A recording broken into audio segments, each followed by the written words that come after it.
bigay ko na lang kay Senator Risa yung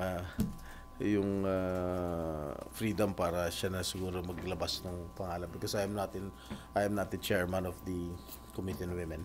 Pero na-mention na yung name niya, sir, sa hearing kahapon. Yes, but hindi naman alam ng publiko kung sino yung sinulat niya.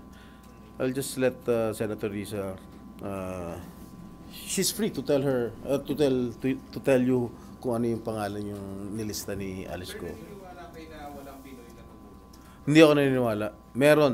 Merong sigurado, merong mga Pilipino na tumulong sa pagtakas ni Alice Go. Impossible na walang Pilipino tumulong. And worse, might also be a government employee or government official.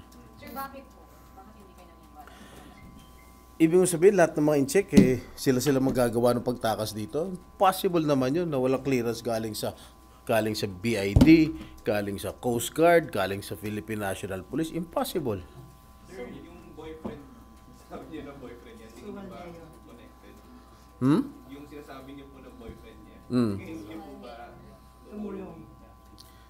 There might be that possibility na because yung alleged boyfriend niya, yung mayor ng Sual, Pangasinan, mahawak ng kanyang mga negosyo.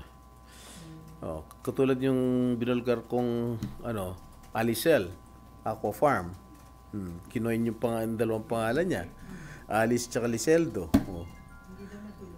Kahit hindi tuloy. Pero may project na ganun. May mga negosyong ganun. And it's an open secret. I have talked to some mayors in Pangasinan. Alam mo naman nila. Pupunta rin si Alice Go she's frequenting